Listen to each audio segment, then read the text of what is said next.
কথা, বাংলাদেশ ক্রিকেটের ভবিষ্যৎ এই মুহূর্তে একটা ভয়ঙ্কর চ্যালেঞ্জের মধ্যে পড়েছে এবং এই চ্যালেঞ্জ থেকে আসলে বাংলাদেশের ক্রিকেট বের হতে পারবে কি পারবে না সেটাও একটা ভয়াবহ চ্যালেঞ্জের মধ্যে পড়েছে।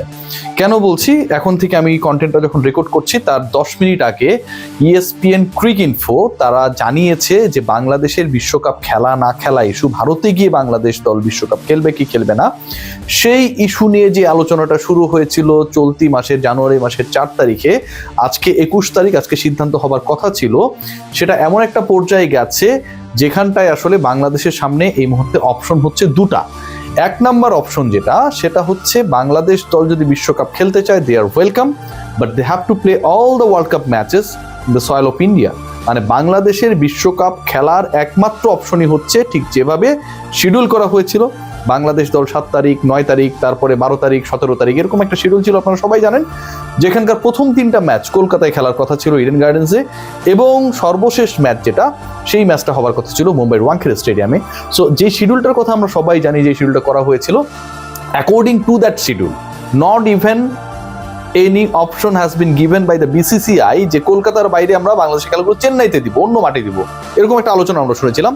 সেরকম কোনো অপশন নাই। বাংলাদেশকে যদি বিশ্বকাপ খেলতে হয় ভারতের মাটিতে খেলতে হবে, এবং ভারতের মাটিতে পার্টিকুলারলি যে দুইটা ভেন্যুর কথা বলা হচ্ছে মুম্বাই এবং কলকাতা, সেখানটায় গিয়ে খেলতে হবে, অপশন 1। দ্বিতীয় যে অপশনটা ICCর এখান থেকে দেওয়া হয়েছে, আজকে যে বোর্ড মিটিংটা হয়েছে, খুব দীর্ঘক্ষণের মিটিং হয়েছে তাও কিন্তু না, 1-1.5 ঘন্টার মধ্যে সিদ্ধান্ত হয়ে গেছে।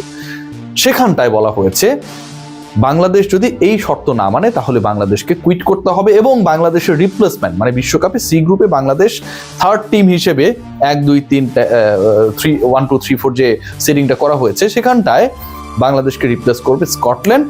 এবং ভয়াবহ সত্য সেটা হচ্ছে যে এই সিদ্ধান্তটা জয়সা নেয় নাই, এবং BCCI বা ICC এককভাবে একক ক্ষমতা অ্যাপ্লাই করে নেয় নাই।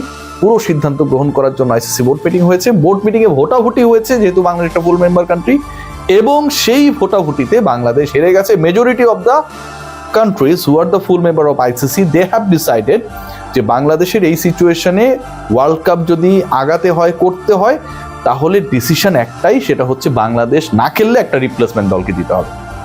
ডিসিশনটা কার?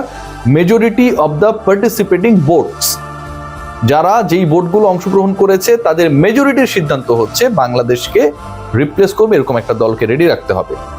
এই মিটিং থেকে যে সিদ্ধান্ত এসেছে, যে মিটিংটা শেষ হয়েছে কিছুক্ষণ আগে, সেটা আরো গুরুত্বপূর্ণ সিদ্ধান্ত, এবং সেখানটায় বাংলাদেশকে একটা লাস্ট চান্স দেওয়া হয়েছে। ICCর বোর্ড মেম্বাররা তারা ভোটাভুটির পরে বাংলাদেশকে একটা লাস্ট চান্স দেওয়া হয়েছে, এবং সেই চান্সে বলা হচ্ছে যে বাংলাদেশ দল যদি বিশ্বকাপ খেলতে চায় এবং বাংলাদেশ যদি বিশ্বকাপে অংশগ্রহণ করতে চায়, সেটা তো ভারতের মাটিতে, ভারতের ওই দুইটা মেনশন ভেন্যু কলকাতা এবং মুম্বাইতে খেলতে হবেই। যদি বাংলাদেশ না খেলতে চায় সেটার জন্য বাংলাদেশকে 1 দিন সময় বাড়িয়ে দেওয়া হয়েছে, যে by 22nd of this month, মানে আগামীকালের মধ্যে এটা জানাতে হবে যে বাংলাদেশ দল whether they want to take part in the upcoming World Cup in the soil of India or not। আগামীকালের মধ্যে বাংলাদেশ দলকে জানিয়ে দিতে হবে। তার মানে আগামীকালের মধ্যে ফর্মালি এই ডিসিশনটা আমরা পেয়ে যাব যে বাংলাদেশের বিশ্বকাপ ভবিষ্যৎটা আসলে কি, কোন পথে। দেখুন, এখানটা একটা মেজর মানে ফ্যাক্ট তৈরি হয়েছে আমার কাছে মনে হয়।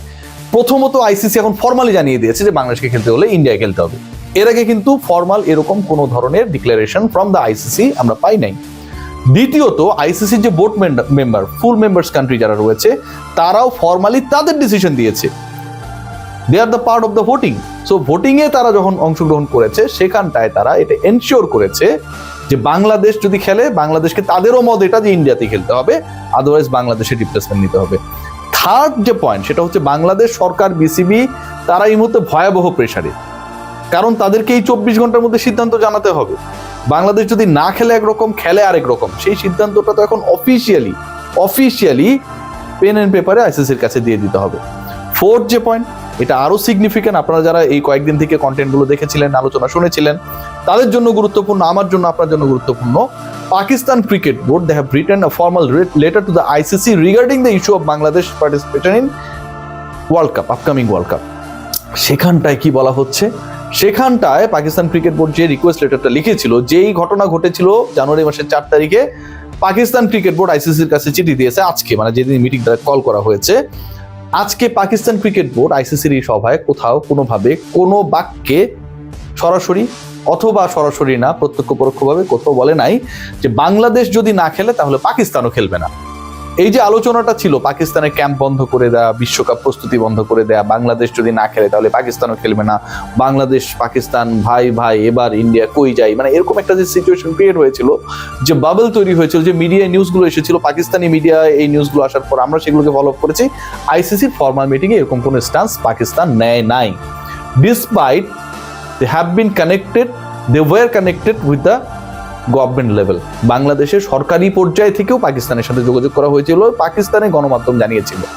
সেই পাকিস্তান শেষ পর্যন্ত বাংলাদেশের পক্ষে ছিল ঠিকই, যে ঠিক আছে বাংলাদেশের দাবিটাকে বিবেচনা করা হোক, কিন্তু কোনো স্ট্রেংথ মানে অ্যাকশন আমরা দেখি নাই পাকিস্তানের পক্ষ থেকে, যে তারা বাংলাদেশ না খেললে, বাংলাদেশকে ন্যায্য অধিকার যদি দেয়া না হয়, বঞ্চিত করা হয়, তাহলে তারা অংশগ্রহণ করবে না। এই যে 4টা জায়গা বললাম, আমার কাছে মনে হয় বাংলাদেশের জন্য রিয়েলিটি বুঝতে এটা হেল্প করবে। এর আগে কি মনে হয়েছিল যে বাংলাদেশ একা না, আরো অনেকের সাপোর্ট রয়েছে, আসলে বাংলাদেশের সাথে কেউ নেই, নাম্বার 1। নাম্বার 2, বাংলাদেশ একা না থাকলেও, বাংলাদেশের সাথে অন্য দেশ না থাকলেও পাকিস্তান পিসিবি অ্যাটলিস্ট রয়েছে, সেটাও ফর্মালি এই মুহূর্তে নেই, কারণ তারা অংশগ্রহণ করবে, তারা লজিক্যালি আগাচ্ছে। নাম্বার 3, যেটা আমরা মনে করেছিলাম যে এখানে 2-2 হতে পারে, 3-1 হতে পারে, ভেনুসগুলোর ব্যাপারে একটা নেগোসিয়েশনে আসতে পারে, বাংলাদেশে কিছু ম্যাচ শ্রীলঙ্কায় হলো, কিছু ইন্ডিয়ায় হলো, দুপক্ষ জিতলো, 2 দেশ জিতলো, পলিটিক্যালি কেউ হারলো না, ক্রিকেট কূটনীতির জায়গায় বাংলাদেশ কিছুটা হলেও একটা ব্রিদিং স্পেস পাবে, সেটাও হয় নাই। 4 যে চিন্তাটা ছিল, সেখানটায় মনে করা হচ্ছিল যে বাংলাদেশের ভেনুসগুলো ঠিক আছে, যে ইন্ডিয়ায় ওই ভেনুতে সমস্যা তৈরি হচ্ছে, অন্তত একটা অ্যাপ্রোচ থাকবে from the BCCI and the ICC, যে ঠিক আছে তুমি ইন্ডিয়াতেই খেলো, ইন্ডিয়ার অন্য ভেন্যুতে আমরা তোমাকে দিচ্ছি। একটা সান্ত্বনা পুরস্কার পেতাম যে আমরা অংশগ্রহণ করিনি, ভালো কথা, তারা আমাদেরকে বলেছে, তারা আমাদেরকে চেষ্টা করেছে অ্যাকোমোডেট করার জন্য, সেটাও করা হয়নি। বাংলাদেশের কোনো দাবি, not a single demand has been fulfilled at